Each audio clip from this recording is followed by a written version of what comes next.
Спонсор выпуска – магазин Опершоп. Я вас категорически приветствую, Егор Николаевич. Добрый день. Добрый день, Дмитрий Юрьевич. Что у нас сегодня? Мы с вами сделали две программы, посвященные пакту Молотова-Риббентропа. Сегодня хотелось бы закруглить историю и высветить еще одну страницу событий, предшествовавших заключению договора о ненападении между СССР и Германией. Страница эта вызывает множество вопросов у наших зрителей, и я счел необходимым поговорить о ней отдельно. Это переговоры между нацистской Германией и Великобританией, которые шли параллельно советско-германским переговорам летом 1939 года. Об этих переговорах известно не очень много, поскольку шли они неофициально, но по-другому быть и не могло. Общество Британии после Мюнхенского сговора было настроено чрезвычайно антинемецки. То есть было понятно, что политика кабинета Невилла Чемберлена проваливается, потому что Чемберлен, напомню, прибыл из Мюнхена в Лондон с возгласом «Я принес вам мир». Но уже очень быстро оказалось, что политика умиротворения не принесла своего результата, что Гитлер в скором времени захватил Чехию, даровал номинальную независимость Словакии, превратив ее в своего сателлита, фактически вынудил Литву передать Германии Клайпеду, ну и, наконец, начал предъявлять агрессивные ультиматумы Польше. Ультиматумы эти заключались в том, чтобы передать Германии вольный город Данциг, который был связан после Первой мировой войны с Польшей общим таможенным пространством, находился в таможенном пространстве, Польша фактически принадлежал.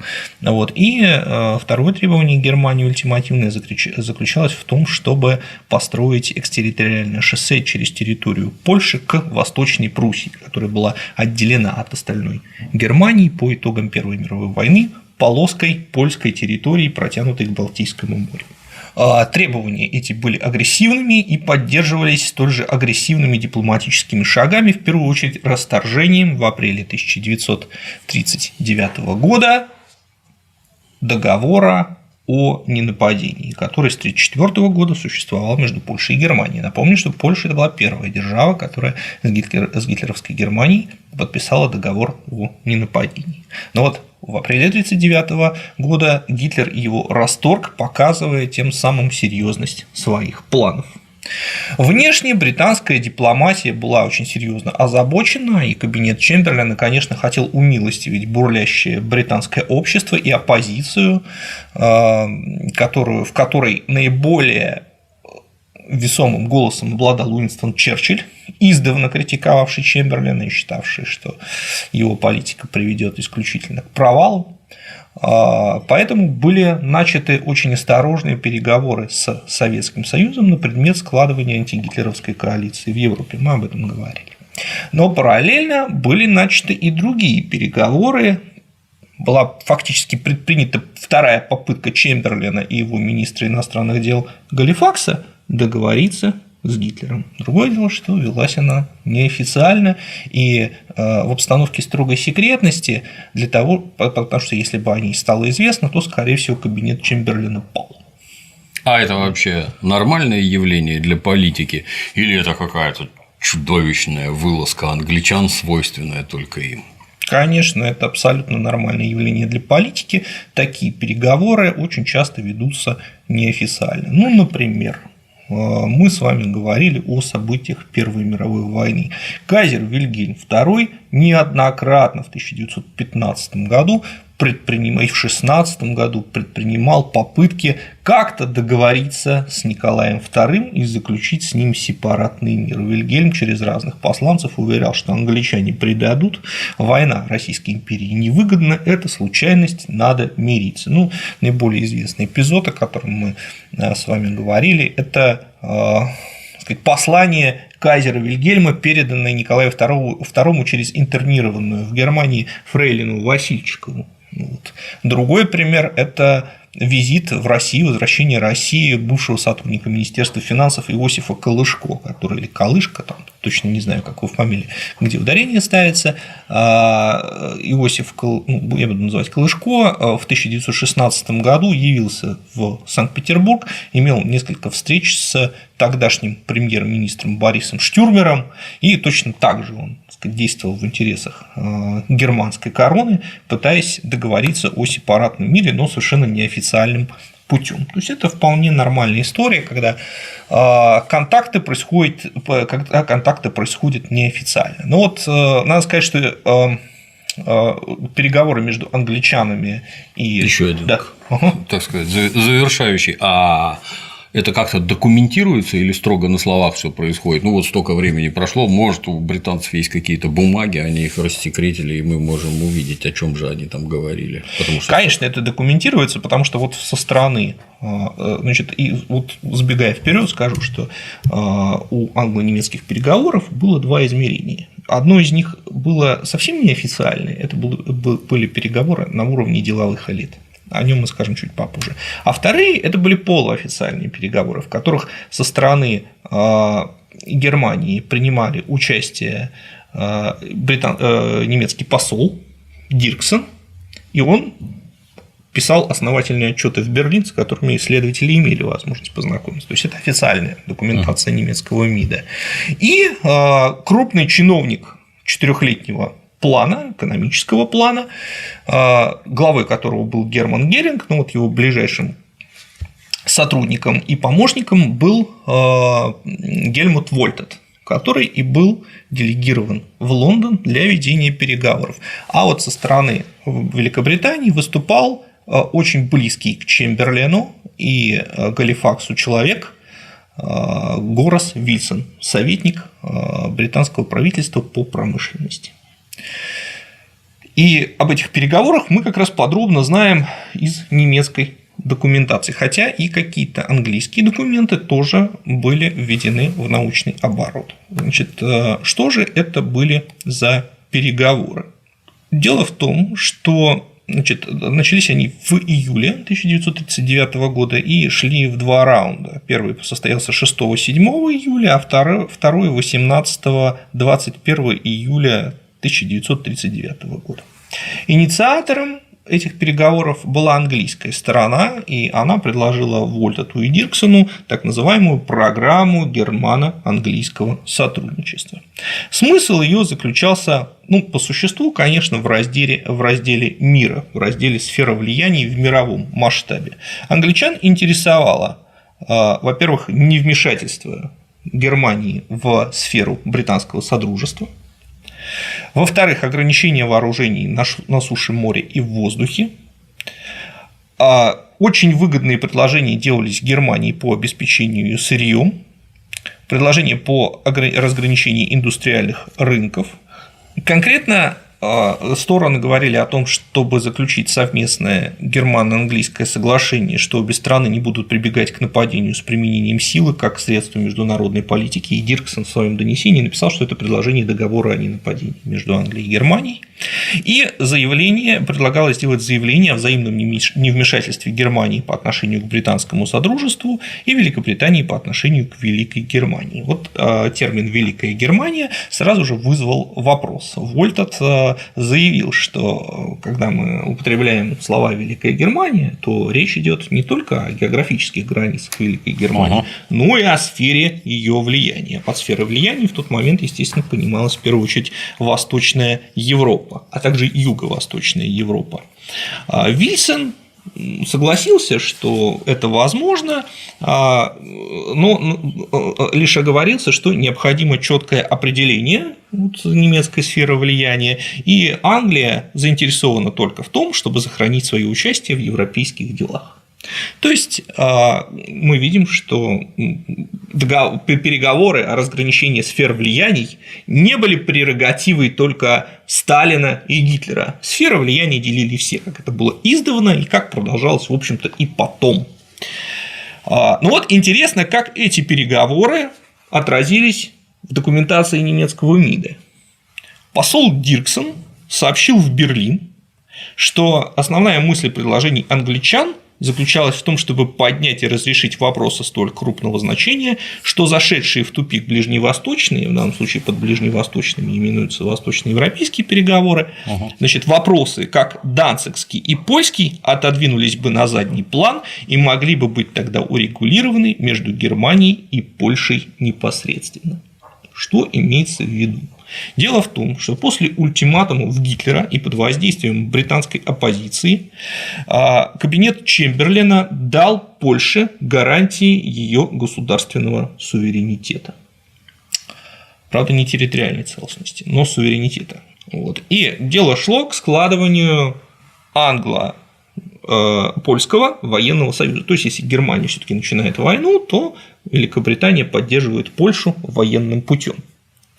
Но подобные гарантии Чемберлен и Галифакс давали, скрипя сердце, потому что, в общем, главной целью Чемберлена, как это было видно из предшествующей политики, было оставить Британию вне войны. Воевать Чемберлен не хотел. То есть, и при этом он был абсолютным антикоммунистом, и он считал, что если что-то такое в Восточной Европе и разразится, то Великобритания должна оставаться как можно дольше вне войны.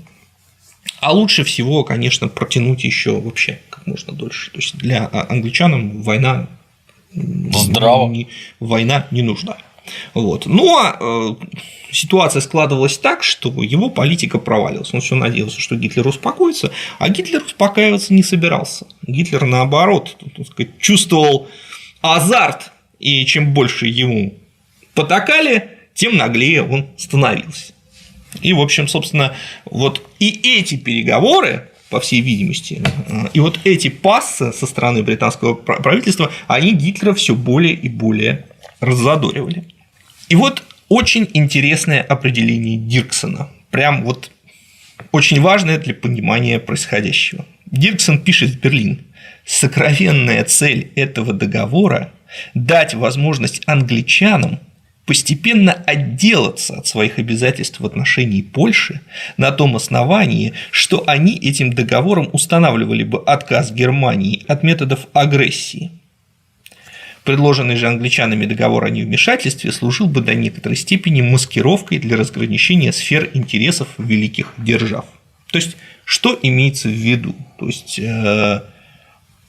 вы на Польшу не нападаете, но мы разрешаем, мы не будем ее защищать политически. То есть, любые другие методы вам разрешены.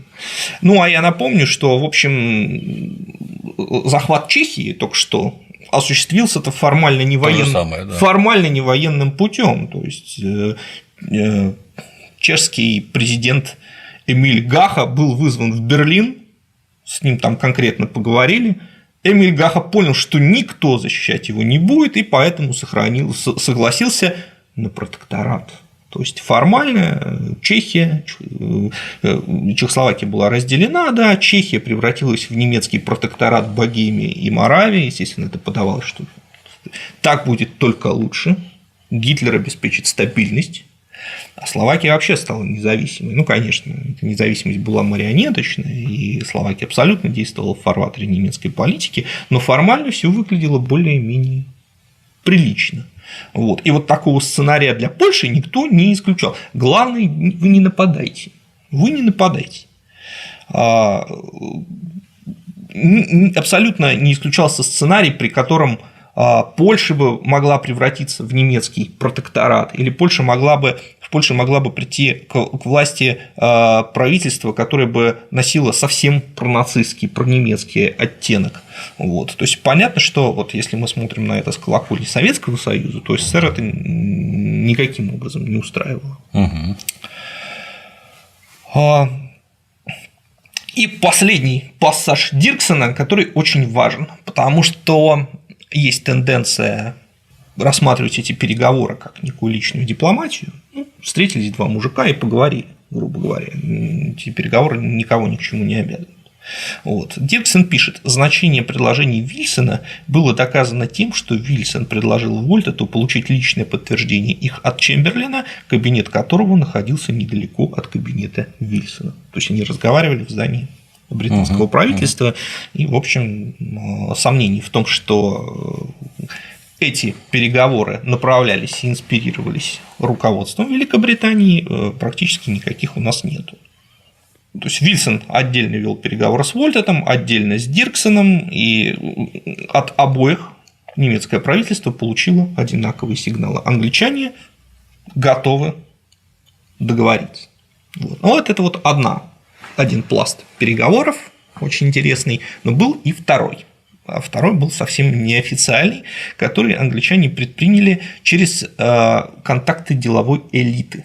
Дело в том, что в Британии был широко известен шведский промышленник Биргер Далерус. Это был известный в Европе человек, политические взгляды которого можно было бы охарактеризовать как пацифистские. Он точно так же, как и многие, в принципе, люди этого поколения, был шокирован Первой мировой войной, считал, что если Вторая мировая война начнется, то это будет крах, катастрофа человечества, крах цивилизации. Поэтому войну нельзя допустить никоим образом. Вот. А война уже фактически на пороге. Далерус через первую супругу Геринга, она была шведкой по национальности, был знаком с Герингом, а Геринг – это рейхсмаршал, одна из первых фигур нацистской Германии. Фактически, второй после Гитлера по известности в этот момент человек.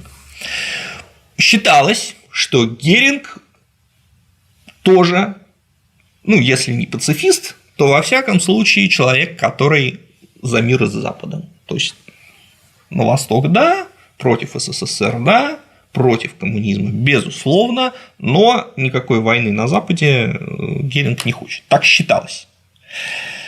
И англичане решили использовать эту ситуацию и постараться установить отношения с Герингом через Далеруса. И, в общем, им это удалось. Значит, Далерус встретился, нам известна даже дата, когда эта встреча произошла, 5 июля 1939 года, вот параллельно с переговорами Вильсона-Вольтота.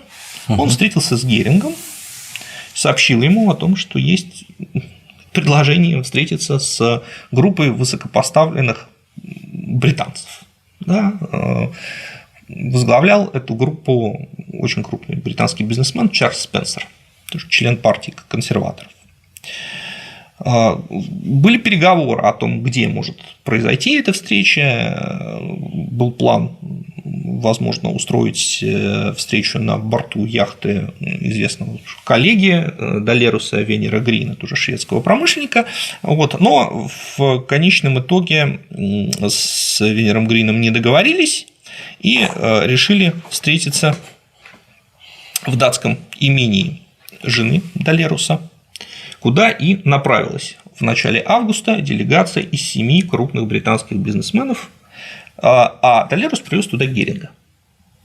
Геринг официально поехал, навестить жену, которая как раз в это время в Шлезвиге отдыхала. И вот там вот произошла наконец-то встреча, и главным переговорщиком со стороны англичан стал Чарльз Спенсер, а Геринг, соответственно, больше слушал.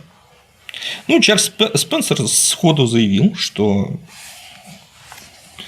война никому не нужна, и Германия может от мирного соглашения получить гораздо больше, чем от войны.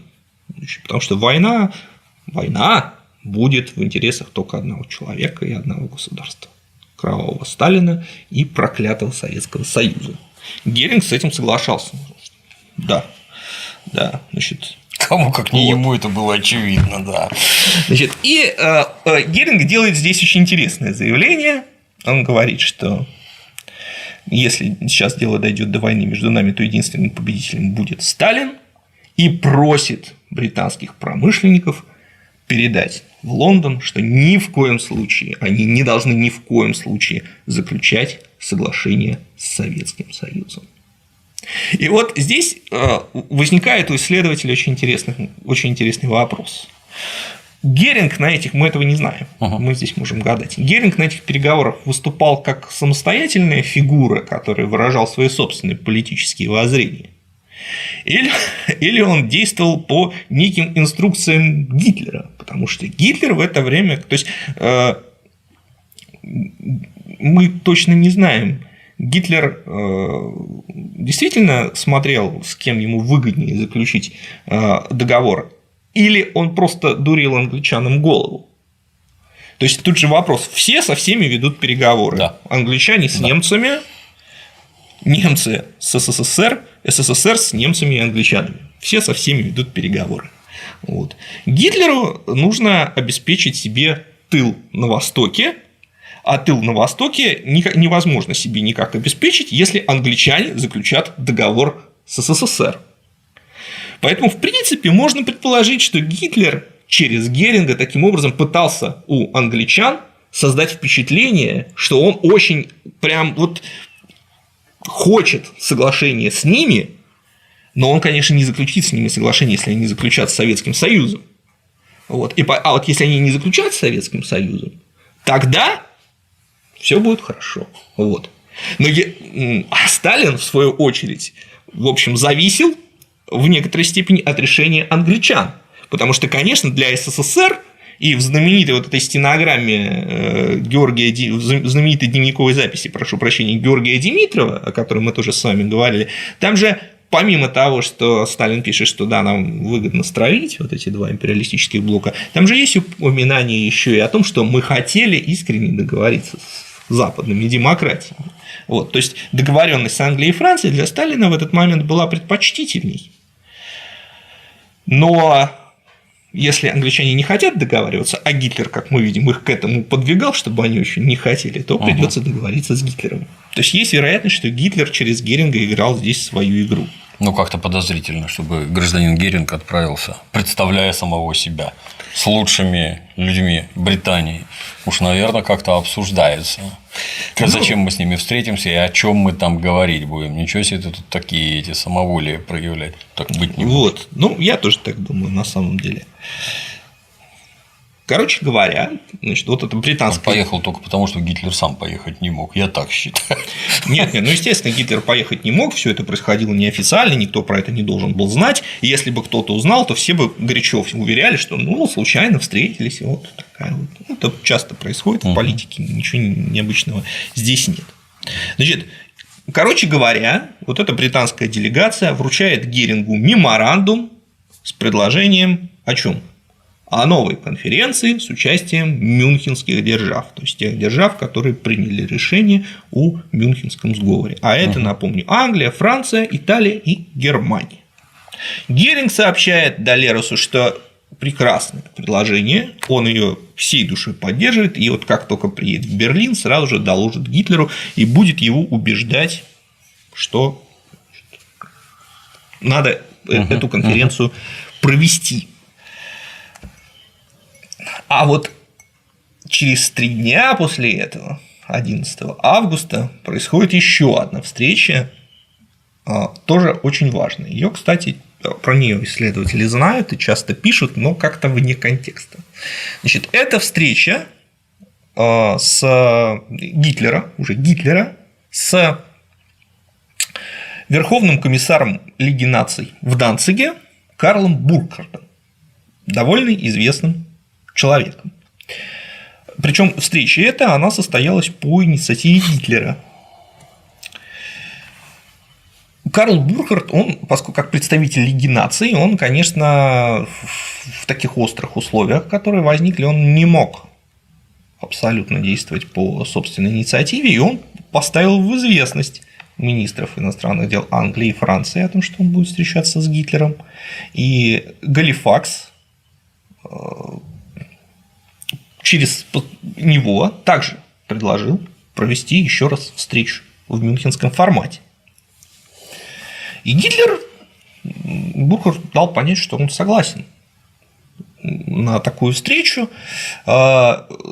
и свою речь, обращенную к этому человеку, он увенчал очень красноречивым заявлением.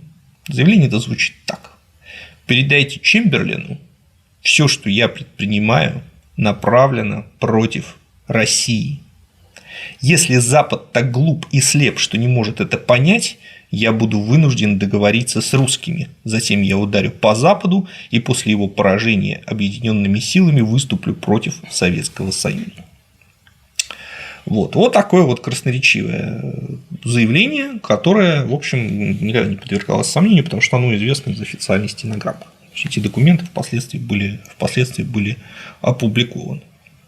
Значит, и еще один пласт переговоров шел через еще одного предпринимателя, точнее сотрудника международной фирмы Dufay Color Сидни Коттона, который одновременно был агентом британской разведки. Сидни Коттон также имел поручение уже по линии Intelligence Service связаться с Герингом, который мыслился как главный сторонник англо-немецкого союза, и ему это удалось. Он сначала сдружился с близким другом и фронтовым товарищем Геринга по фамилии Шоне и вошел в круг Геринга. Встреча с ним произошла 17 августа в поместье Каренхолл. И вот на этой встрече уже Шоне предложил Герингу прибыть в Англию. Intelligence Service получила донесение Коттона, что Геринг дал на это согласие, и к его визиту стали готовиться. Причем об этом визите пишут редко, хотя, в общем, о нем эту договоренность признавали официально вполне, даже писали об этом в своих мемуарах и Галифакс, и сам Коттон, который должен был тайно доставить Геринга в Лондон на своем личном самолете. И, по всей видимости, этот визит должен был состояться либо 23, либо утром 24 августа. И Коттон и Шоне 23 августа явились в немецкий МИД, о чем сохранилась записка заведующего политическим отделом МИДа Вермана. Они хотели, так сказать, улететь с Герингом. Но выяснилось, что Геринг никуда не летит. Не летит он, потому что произошла договоренность в Москве. Был подписан или готовился к подписанию в этот момент договор о ненападении между Советским Союзом и Германией. То есть в этой многоходовой игре Великобритания оказалась в стороне, да, так сказать, политики из СССР и Германии. Англичан переиграли и исключили их из ареала принятия решений. Надо сказать, что в СССР прекрасно знали о ведущихся переговорах. Я уже упоминал о том, что в пользу Советского Союза действовала пятерка блестящих разведчиков, так называемая Кембриджская пятерка. Это были высокопоставленные британские чиновники, в первую очередь Дональд Маклейн, который работал в британском МИДе и очень хорошо знал, что происходит. Еще один известный британский разведчик, донесения которого формировали представление Сталина о позиции англичан, это Гай Бёрджес, который был сотрудником тоже британской разведки, одновременно корреспондентом BBC. И, в общем, вполне полно в Кремле представляли себе о том, что англичане, мы вот с вами обсуждали сборник издательства Кучкового поля, где есть статья о том, какие донесения по Кембриджской пятерке попадали к Сталину на стол. И из них было понятно, что, во-первых, англичане не хотят заключать договор и испытывают и переговоры с СССР используют только в качестве инструмента давления на Гитлера. А во-вторых, было известно, что параллельно ведутся вот эти неофициальные переговоры. Сталин об этом, конечно, знал. И это повлияло на решение советских руководителей. Интересно, что 24 августа Риббентроп сообщил Сталину уже после подписания переговоров о том, что Англия предлагала договориться. И в ответ Сталин ему сказал: речь, видимо, идет о письме Чемберлина, которое посол Гендерсон 23 августа вручил фюреру в Оберзальцберге. То есть Сталин уже на следующий день знал, что такое письмо было вручено. Вот. Это говорит о том, что очень хорошо была поставлена работа разведки в Великобритании. Вот. То есть у нас есть прямо такие совершенно явные зацепки, явные крючки, показывающие, что в СССР хорошо представляли себе возможность закулисной англо-германской договоренности. Ну и, конечно, выводы были сделаны, и именно поэтому, я думаю, Сталин, в общем, весьма скептически отнесся к военной делегации, которая прибыла в Москву, к военной делегации Великобритании, которая прибыла в Москву под руководством адмирала Реджинальда Дракса. И именно поэтому, в конце концов, был заключен договор именно с Германией, а не с западными державами, потому что было четкое представление, основанное на достоверной разведывательной информации, что англичане дурят голову, и договориться с ними очень трудно. Хотя, повторюсь, практически невозможно. Хотя, повторюсь, что даже запись в дневнике Димитрова, которую обычно используют как доказательство агрессивных планов Сталина, свидетельствует о том, что предпочтительна была договоренность именно с западными демократиями. Вот. Поэтому, дорогие друзья, невозможно учитывать, невозможно описывать историю заключения договора о ненападении без вот всей этой предшествующей параллельной истории закулисных переговоров англичан и Германии, нацистской Германии.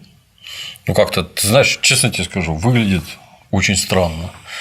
То есть, я, с одной стороны, могу понять, что, вот историки, да, специалист сидит, копает, видит, так сказать, картину в целом. Он наукой занят. А есть пропагандист, который выкрикивает какие-то идиотские лозунги а-ля перестроечный огонек. Было вот так. Это вообще непредставимая совершенно подлость, пакт Молотова-Риббентропа. Что за глупость? Как это можно слушать вообще? Чушь откровенная. Пока не разложат, как оно вот с этой точки зрения, с этой точки зрения и с этой точки зрения. Вы же даже про факты не говорите. Как же так можно? Поражаюсь. Я должен сказать, что, во-первых, до весны 1939 года, напомню, советский НКИД, да, Народный комиссариат иностранных дел, возглавлял Максим Литвинов. А Литвинов вообще был сторонником, грубо говоря, восстановления старой Антанты. Он был сторонником соглашения с англичанами. И, собственно, одна из причин, по которой его сняли и заменили Молотом, и заключалась в том, что эта политика явно проваливалась. Да, с Литвиновым ничего не сделали, и потом он пригодился. Он с началом Великой Отечественной войны стал, правда, уже не народным комиссаром иностранных дел, заместителем народного комиссара, и, в общем, сыграл большую и положительную роль в отлаживании антигитлеровской коалиции. Но вот в этот момент совершенно явно было, что англичане занимают позицию не договариваться с Советским Союзом. И это было видно и по их прямым поступкам, да, начиная с Мюнхенского сговора, и по данным разведки. И в этом смысле англичане, конечно, французов подставили, потому что французы-то реально хотели бы, понимали выгоду договоренности с Советским Союзом, потому что хорошо помнили историю Первой мировой войны, когда по существу вмешательство России спасло Францию на первом, во всяком случае, хорошо помогло Франции на первом этапе.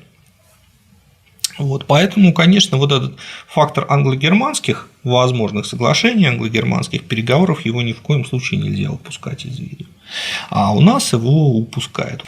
Вот, и все, что происходило и в Лондоне, и в Дании, да, все, что связано с именем Вольтата, Дирксона, Далеруса и Сидни Коттона, все это вызывало и не могло не вызывать очень больших опасений в Москве.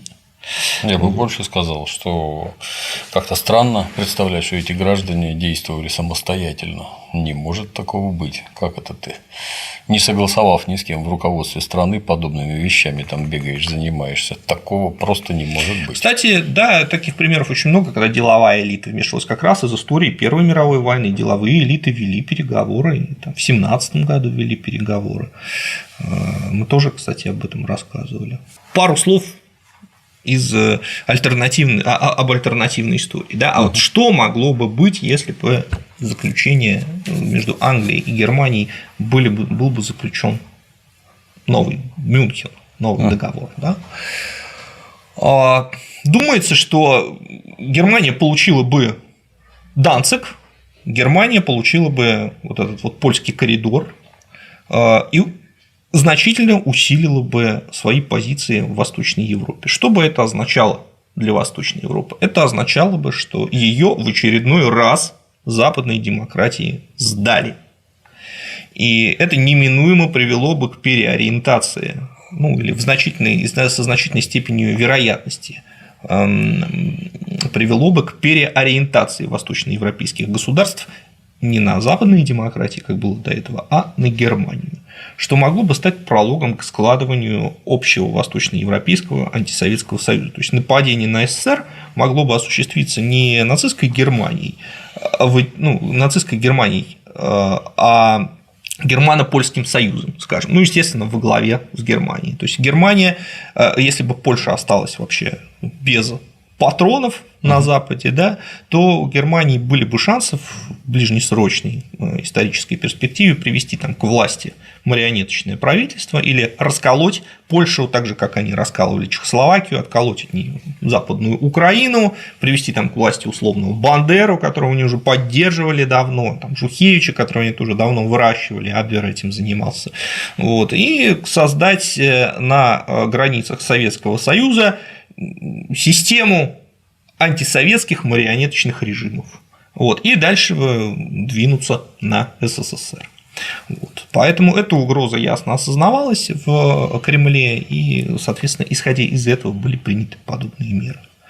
Можно долго рассуждать на тему, правильно ли действовал СССР или неправильно, но я должен вам сказать, что, как мне представляется, вот подобные мыслители очень часто уподобляются героям фантастических произведений, которые пытаются отправиться в прошлое для того, чтобы его исправить и сделать все хорошо. Вот, например, недавно я перечитывал замечательный роман Стивена Кинга «22.11.63», главный герой которого хотел спасти Джона Кеннеди. И это ему удалось. Но, правда, когда он вернулся назад в свое время, то там все было сильно не очень. Вот. Поэтому все так сказать, наши доброхоты, они считают, что если переиграть эту ситуацию, не заключать пакт Молотова-Риббентропа, напасть на Германию уже в сентябре 1939 года, вопреки желанию Польши, так сказать, не пропускать советские войска через свою территорию, то все было бы вообще отлично. Мы бы там, не знаю, в сентябре, максимум в октябре были бы в Берлине и праздновали победу. В реальной истории все могло бы быть, я, честно говоря, убежден, что и было бы совсем не так. Вот. Ну вот на этом я хотел бы закончить сегодняшнее выступление.